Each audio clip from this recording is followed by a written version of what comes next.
साथियों नमस्कार, मैं हरिश्चंद्र बर्णवाल। अगले एक दो दिन में भारतीय राजनीति का एक नया चैप्टर खुलने जा रहा है। एक तरफ जहां भारतीय जनता पार्टी अपनी सहयोगी पार्टियों के साथ मंथन करेंगी, वहीं दूसरी तरफ मोदी विरोधी सभी पार्टियां कांग्रेस के साथ मिलकर माथापच्ची करेंगी। 2024 की जो रणनीति तैयार होने जा रही है ना, उसमें ये बैठक बहुत ही महत्वपूर्ण है दोस्तों। लेकिन आज मैं विपक्षी पार्टियों की रणनीति की चर्चा करने वाला हूं और जो नई तस्वीर उभर रही है उसे बिंदुओं के जरिए बड़े ध्यान से आप समझ लीजिए। कांग्रेस ने विपक्षी दलों को उनकी औकात दिखानी शुरू कर दी है। जी हां, बड़े ध्यान से सुन लीजिए। इसके अलावा नीतीश ने जो काम शुरू किया उसे सोनिया गांधी ने हाईजैक कर लिया। सुनकर आश्चर्य हो सकता है, ये भी आपको दिखाऊंगा। इसके अलावा सोनिया गांधी ने किस प्रकार कांग्रेस अध्यक्ष मल्लिकार्जुन खड़गे और अधीर रंजन को, जो लोकसभा में नेता प्रतिपक्ष हैं, उनको हैसियत दिखाई। जो कहते हैं ना कि कांग्रेस अध्यक्ष तो गांधी परिवार के आशीर्वाद से ही बनता है, वो कहानी भी आपको समझ में आ जाएगी। यूपीए का नाम बदलने का हक कांग्रेस ने अपने पाले में डाल लिया है। बड़ी ज़बरदस्त खबर है दोस्तों विपक्षी रणनीति की, इसलिए मैंने पॉइंट के जरिए आपको बता दिया। और केजरीवाल को कांग्रेस ने अपने जाल में पूरी तरह से फंसा लिया है। बहुत सारी कहानियां हैं, आपको धीरे धीरे और पूरी एक श्रृंखला के साथ आपके सामने डिकोड कर रहा हूं। बेंगलोर में जो बैठक शुरू हो रही है दोस्तों, उससे पहले 23 जून को बैठक हुई थी। आपको पता है, कई वीडियो आपने देखे भी होंगे शायद। और उसमें क्या हुआ था, लालू यादव ने राहुल गांधी को लेकर एक ज़बरदस्त टिप्पणी की थी कि उन्हें दूल्हा बन जाना चाहिए, शादी कर लेनी चाहिए। लेकिन लोगों ने, विपक्षी पार्टियों ने इस बात को इस तरीके से समझ लिया कि लालू यादव राहुल गांधी के लिए पैरवी कर रहे हैं, उन्हें पीएम पद का उम्मीदवार बनाने के लिए एक नैरेटिव बुन रहे हैं। सबने मान भी लिया। लेकिन 6 जुलाई को जब एक बार फिर से लालू यादव मीडिया के सामने आए तो लोगों ने उनसे पूछा कि भैया, आप तो राहुल गांधी को आप पीएम बनाने की पैरवी कर रहे हैं। तो उन्होंने एक झटके से खारिज कर दिया। इस बयान को सुनना जरूरी है दोस्तों, तभी आपको बेंगलुरु की बैठक का महत्व पता चलेगा। सुन लीजिए। पीएम के चेहरा कौन होंगे सर? आपने उस दिन बोला कि राहुल गांधी के बारे में कि शादी कर लीजिए, क्या वही होंगे पीएम पद के उम्मीदवार? शादी करने की बात अलग है, पीएम बनने का। देख रहे हैं ना। और इतना ही नहीं, इस पे बात आगे बढ़ी तो लालू यादव ने एक और पॉइंट रखा। लोगों को लगा कि पीएम मोदी के लिए कह रहे हैं, लेकिन नहीं, ये राहुल गांधी के लिए ही था। उन्होंने कहा कि पीएम जो बने वो पत्नी वाला ही आदमी होना चाहिए। बयान सुनिए। तो जो भी पीएम हो बिना पत्नी का नहीं रहना चाहिए। यानी दोस्तों लालू यादव ने एकदम झटके से जो राहुल गांधी की उम्मीदवारी है, कांग्रेस की उम्मीदवारी है, उसको खारिज कर दिया। अब मैं इस कहानी को थोड़ा आगे लेकर आता हूं। आपको याद होगा, जब विपक्षी गठबंधन की बैठक की बात हो रही थी तो हर पार्टी ये चाहती थी कि कांग्रेस इसको लीड ना करे। कांग्रेस के साथ चिपकने से लोगों को परहेज था और इसीलिए नीतीश कुमार ने इसकी शुरुआत की और पटना में बैठक हुई। उनकी भी महत्वाकांक्षा हिलोरे मार रही थी, लेकिन हुआ क्या, उनका जो कन्वीनर बनने की इच्छा थी, महत्वाकांक्षा थी, वो धरी की धरी रह गई। अब विपक्ष की ये कहानी पटना से आगे बढ़कर बेंगलुरु जा पहुंची है। कल परसों बहुत महत्वपूर्ण बैठक होने वाली है दोस्तों, और इस बैठक के लिए कांग्रेस अध्यक्ष मल्लिकार्जुन खड़गे ने सभी पार्टियों को बेंगलुरु आने का निमंत्रण दे दिया है। और कांग्रेस जो है ना, बेंगलुरु में ये बैठक आयोजित करके ये संदेश देना चाहती है कि महागठबंधन में सबसे मजबूत कांग्रेस है, उसी की दावेदारी सबसे मजबूत है। क्योंकि अभी हाल ही में कर्नाटक में भाजपा को हराकर कांग्रेस ने जीत हासिल की है। अब एक मजा देखिए दोस्तों, सारे महागठबंधन के जो दल हैं उनकी नज़र राहुल गांधी, उनको खारिज करने में लगी रही। वही कांग्रेस ने इन दलों पर दबाव बनाने के लिए सोनिया गांधी को न्योता दे दिया। समझ लीजिए, सोनिया गांधी अब मैदान में उतर रही हैं। इस तरह से सोनिया गांधी जो पटना बैठक में पहुंची नहीं, अब वो बेंगलुरु की बैठक में शामिल होंगी। और ममता और जो सोनिया गांधी है दोस्तों, वो सिर्फ शामिल होंगी ऐसी बात नहीं है, बल्कि जो सेंट्रल रोल है ना, वो खुद भी थाम लिया है। अब ये बात क्यों कह रहा हूँ, अभी मैं आपको ताज़ा खबर दिखा रहा हूँ, कल ही की खबर है। सोनिया गांधी ने ममता बनर्जी को खुद फोन करके इस बैठक में आने का न्योता दिया। अब आप समझ लीजिए, ममता बनर्जी को, और ममता बनर्जी कौन है ये भी आपको एक झटके में दिखाना पड़ेगा। उसी नेता को जिनके खिलाफ, इसी ममता बनर्जी के खिलाफ, जो इनके सबसे बड़े नेता हैं, लोकसभा में नेता प्रतिपक्ष हैं अधीर रंजन, उन्होंने ढेरों इल्ज़ाम लगाए इसी पंचायत चुनाव में। आप देख लीजिए इस ट्वीट में, और ट्वीट ही नहीं किया दोस्तों, कांग्रेस के जितने भी कार्यकर्ताओं की हत्या हुई ना बंगाल में पंचायत चुनाव में, वो सारी खबरें पलट के देखिएगा। और मैंने आपको दिखाया कि उसमें से अधिकतर टीएमसी के नेताओं कार्यकर्ताओं से मुठभेड़ के बाद ही हुई। इन्हीं दोनों में सबसे ज़्यादा संघर्ष हुआ, और इसीलिए अधीर रंजन चौधरी ने ममता के नेतृत्व में बंगाल में लोकतंत्र खत्म होने की बात कही। ये बयान सुन लीजिए। चुनाव में आम लोग भाग लेने ना पाए तो जमहूरियत की कोई मायने नहीं रहती, जनतंत्र का ये लोकतंत्र का कोई मायने नहीं रहते। और सिर्फ अधीर रंजन चौधरी ने ही ममता बनर्जी के खिलाफ बयान दिया या कमान संभाली, ऐसा नहीं है दोस्तों, बल्कि कांग्रेस अध्यक्ष मल्लिकार्जुन खड़गे भी मैदान में उतरे और उन्होंने बंगाल को लेकर ममता को खरी खोटी सुनाई थी। आप सुन लीजिए। Violence I condemn because there should be a fair elections. Otherwise, there will be no democracy. अब जरा सोचिए दोस्तों कि उसी ममता बनर्जी को अगर सोनिया गांधी फोन कर रही है, फोन करके बुला रही है, तो कहीं ऐसा तो नहीं कि मल्लिकार्जुन खड़गे को और अधीर रंजन चौधरी को वो हैसियत दिखा रही हैं। अब आप सोचिए, दोनों कोई छोटे नेता तो है नहीं, एक तो कांग्रेस अध्यक्ष हैं और दूसरे लोकसभा में नेता प्रतिपक्ष हैं। तो ये हालत है दोस्तों। लेकिन अब आप आगे बढ़िए, सोनिया गांधी तो इस बैठक में शामिल होंगी ही होंगी। कांग्रेस ने छोटी छोटी पार्टियों को भी बुलाया है और इसमें 8 छोटी छोटी पार्टियां भी शामिल हैं। मतलब वो अपना स्ट्रेंथ दिखाना चाहती हैं कि हम बहुत बड़े, हम इतने सारे लोगों को एकजुट कर सकते हैं, आप नहीं कर पाए। और अब महागठबंधन के जो पार्टियों की संख्या है वो 24 तक पहुंचती है। लेकिन मन में ये सवाल तो उठता होगा ना कि ये पार्टियां कौन हैं, वो 8 पार्टियां कौन हैं जिसे बुलाई गई हैं। आप सुनकर माथा पीट लेंगे। ये पार्टियां उन राज्यों से हैं दोस्तों जहां भाजपा का एक भी सांसद नहीं है। कौन है? MDMK, KDMK, VCK, RCP, All India Forward Bloc, Indian Union Muslim League, Kerala Congress, Kerala Congress Mani, यानी ये पार्टियां तमिलनाडु और केरल की हैं।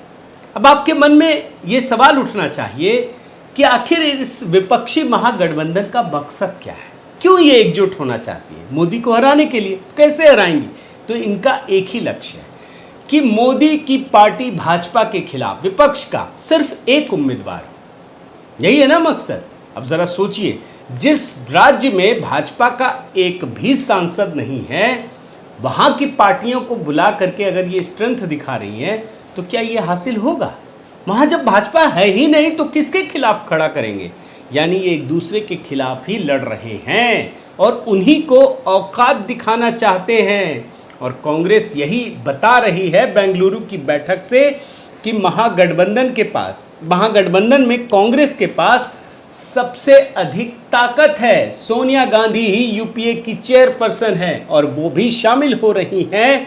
और याद रखिए, 2004 से ये यूपीए महागठबंधन चल रहा है और उसकी चेयरपर्सन आज भी सोनिया गांधी ही हैं। और अब आप आगे बढ़िए, यूपीए का नाम बदलकर पीडीए बनाने की बात हुई थी ना पटना में, ध्यान है आपको कि यूपीए का नाम बदल दो। मकसद क्या था? कि कांग्रेस के प्रभाव से मुक्त होना। लेकिन कांग्रेस ने क्या किया? कांग्रेस ने इसे अगली बैठक के लिए टाल दिया। कि बेंगलुरु में इसका फैसला होगा। पहले तो शिमला की बात आती थी, लेकिन ये जगह बदल गया, तो बेंगलुरु में होगा। इसका मतलब ये है दोस्तों कि ये जो नाम बदलने की कवायद है, कांग्रेस ने साफ कर दिया कि ये हम तय करेंगे। अब देखिए, कांग्रेस ने यूपीए का नाम बदलने का अधिकार अपने पास तो रख ही लिया, लेकिन साथ ही साथ सोनिया गांधी का नाम आगे बढ़ाकर सबसे बड़ा झटका नीतीश कुमार को दे दिया है, जो महागठबंधन के लिए काम कर रहे थे, जो अपने लिए मौका तलाश रहे थे। याद कीजिए, नीतीश कुमार की महत्वाकांक्षा जब हिलोरे मार रही थी, और एक बार पटना में बैठक के दौरान जब कांग्रेस नेता सलमान खुर्शीद मौजूद थे, तो उन्होंने खुलकर ऑफर किया, क्योंकि उनको समझ में आ गया बिना कांग्रेस के तो काम बनेगा नहीं, सबको मिलाकर देख लिया। तो वो बोल रहे थे कि आप आगे आइए, सबको जुटाइए, हम लोग जुटने के लिए तैयार हैं। बयान सुनिए। बहुत सारी पार्टियां एकजुट होने के लिए तैयार बैठी हुई है, लेकिन अब आप सोचिए, हम तो चाहते हैं कि अधिक से अधिक लोग एकजुट हो जाए। ताजा पाए हुए हैं, ताकि के माध्यम से आपके पार्टी के नेतृत्व को हम अनुरोध करेंगे कि जल्दी से जल्दी फैसला करिए और हम लोग को बुला करके बात कर लीजिए। और इस बयान को सुनने के बाद सलमान खुर्शीद ने जानते क्या कहा? जो इच्छा आपके अंदर है वो हमारे अंदर है, जो आग आपके अंदर लगी हुई है वो हम लोगों के अंदर भी लगी हुई है। लेकिन मुश्किल ये है कि पहले आई लव यू कौन बोलेगा? बयान सुनिए। प्यार में समस्या ये होती है कि पहले कौन कहेगा आई लव यू। देखिए, हकीकत तो यही है ना कि कांग्रेस तो खुद को सबसे बड़ी पार्टी समझती है भी, तो वो आई लव यू तो बोलना चाहती थी, लेकिन उसके प्रेम के पाले में तो कोई चिपकना ही नहीं चाहता था ना। और इसीलिए प्रधानमंत्री बनने की महत्वाकांक्षा पाले नीतीश कुमार ने पहले आई लव यू बोल दिया, पटना में बैठक बुलाई, सब कुछ किया। लेकिन उसके बाद क्या हुआ? अब पटना के बाद के पटना के अंदर की पार्टियों की हकीकत आप देख लीजिए। खुद नीतीश कुमार और तेजस्वी यादव सियासी संग्राम में जुट गए, एक दूसरे के खिलाफ ही। और ये जो पोस्टर बैनर वाली वीडियो न्यूज़ दिखा रहा हूँ ना दोस्तों, इसी से आपको समझ में आ जाएगा कि किस हद तक मतभेद की स्थिति पैदा हो गई है। और दोनों पार्टियों की अपनी संघर्ष की स्थिति देख लीजिए। लैंड फॉर जॉब्स स्कैम में जिस प्रकार से ये पूरे परिवार के खिलाफ, तेजस्वी यादव, लालू यादव के खिलाफ चार्जशीट दायर कर दी गई है, ये खुद मुश्किल में फंस गए हैं। और इस दागदार छवि से नीतीश कुमार खुद को बचाना चाहते हैं, ये मैं पहले भी आपको दिखा चुका हूँ। तो ये तो यादव परिवार की मुसीबत हो गई। अब नीतीश कुमार में आइए। नीतीश कुमार ने भले ही आई लव यू कहकर गठबंधन का कुनबा जमा कर लिया, लेकिन वो अपने विधायकों की टूट की खबर से ही परेशान हैं और इसीलिए एक एक विधायकों से मिल रहे हैं। जाहिर है दोस्तों, इस महागठबंधन के लिए सोनिया गांधी का नाम बढ़ाकर कांग्रेस ने एक तीर से कई निशाना साधा है। एक तरफ जहां नीतीश कुमार को खारिज कर दिया, जो अपनी ही पार्टी में मुसीबत में फंसे हुए, वहीं दूसरी तरफ शरद पवार की महत्वाकांक्षा की काट भी तैयार कर लिया है और शरद पवार को रेस से बाहर कर दिया है। सोनिया गांधी के आने का मतलब है कि शरद पवार की जो महत्वाकांक्षा है वो रेस से बाहर हो चुके हैं। वैसे तो वो खुद भी कमज़ोर हो चुके हैं, क्योंकि उनकी पार्टी महाराष्ट्र में टूट गई है और जिस मजबूती के साथ ये पटना में बैठे थे, अब जब अजीत पवार ने बगावत कर दी है तो क्या इनकी स्थिति बची है कुछ भी? आप खुद सोचिए क्या कर पाएंगे। तो कुल मिलाकर के जो दो बड़े दावेदार नीतीश कुमार और उसी में लालू यादव जोड़ लीजिए, शरद पवार, सबकी स्थिति खराब हो चुकी है, कमज़ोर हो चुकी है। अब आप आइए अरविंद केजरीवाल पर। वो महागठबंधन में बहुत बड़ी भूमिका चाहते थे और इसके लिए ऑर्डिनेंस का बहाना बनाया कि सब हमसे जुड़ जाओ, अगर ये नहीं करोगे तो हम वो नहीं करेंगे।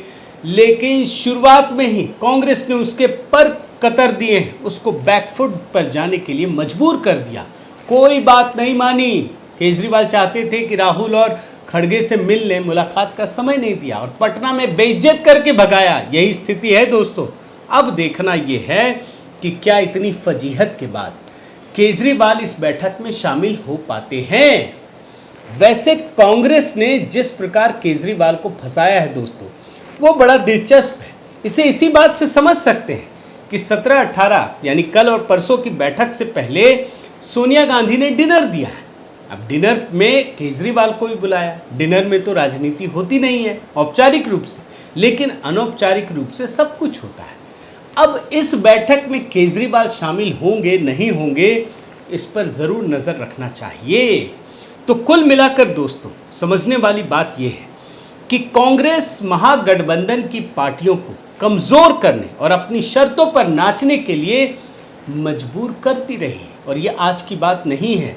जब यूपीए की सरकार थी, याद कीजिए, लालू यादव को चारा घोटाले में सीबीआई की अदालत से सज़ा सुनाई गई थी और 2013 में लालू को इसी सज़ा के कारण सदस्यता गंवानी पड़ी थी। ये यूपीए का ही कार्यकाल था, कांग्रेस का समय था, बड़े ध्यान से आप समझ लीजिए।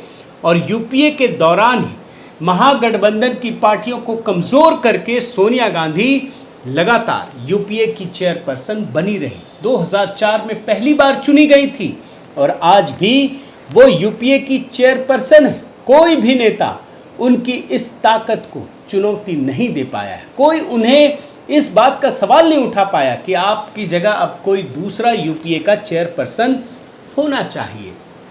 और ये वही सोनिया गांधी हैं दोस्तों, जिन्होंने 2004 में त्याग की महान आदर्श को दिखाते हुए प्रधानमंत्री की कुर्सी ठुकरा दी थी। एकदम महानता, और मनमोहन सिंह को प्रधानमंत्री बना दिया था। लेकिन बाद में क्या हुआ, इसी सोनिया गांधी के लिए एक नेशनल एडवाइजरी काउंसिल बनाया गया। खुद ही बनाया, कांग्रेस ने बनाया, और उसका अध्यक्ष सोनिया गांधी को बनाया। और ये एनएससी यानी सोनिया गांधी सीधे प्रधानमंत्री को निर्देश देती थी। नेशनल एडवाइजरी काउंसिल निर्देश देता था कि क्या करना है और क्या नहीं करना है। यानी सोनिया गांधी जिस प्रकार के निर्देश देती थी इस देश के प्रधानमंत्री को, उसका खुलासा उन फाइलों से हुआ जो 2014 के बाद सार्वजनिक की गई। पहले भी लोगों को एहसास था, लेकिन जब ये फाइलें दिखी तब पता चला कि अरे, प्रधानमंत्री पद का इस प्रकार से अपमान होता था। तो कुल मिलाकर दोस्तों, सोनिया गांधी ने जिस प्रकार प्रधानमंत्री पद को ठुकराकर इस देश के प्रधानमंत्री को अपनी उंगली के इशारों पर नचाना शुरू किया, वैसी ही परिस्थिति आज भी महागठबंधन में देखने को मिल रही है। जब यही कांग्रेस पार्टी, सोनिया गांधी महागठबंधन के पार्टियों को, छोटी छोटी पार्टियां जो धीरे धीरे कमज़ोर हो रही हैं, उन्हें अपनी उंगलियों पर नचाएंगी। और ये सब कुछ लोकतंत्र की हत्या के नाम पर होगा। इसीलिए बंगाल में एक तरफ लड़ते हैं, दूसरी तरफ बुला लेते हैं। ये सारा खेल है दोस्तों। इनको लगता है कि पहले भी लोग नहीं समझते थे, अब भी नहीं समझ रहे हैं, लेकिन ऐसा है नहीं। लोग तब भी समझ रहे थे, आज भी समझ रहे हैं, और इसीलिए कांग्रेस की स्थिति ये है। तो इंतज़ार कीजिए, अगले कुछ दिनों में एक बहुत बड़ा पॉलिटिकल ड्रामा आपको देखने को मिलेगा। हम सब की नज़र उसी पर है, और मैं चाहूँगा कि आपको नए नए तरीक़ों से, नज़रियों से आपको इस स्टोरी को दिखाता रहूँ। बहुत बहुत धन्यवाद। आपसे निवेदन है साथियों कि आप मेरे इस चैनल को ज़रूर सब्सक्राइब कीजिए, लाइक कीजिए, शेयर कीजिए, कमेंट कीजिए, और इस बेल आइकन को प्रेस करना मत भूलिएगा। नमस्कार।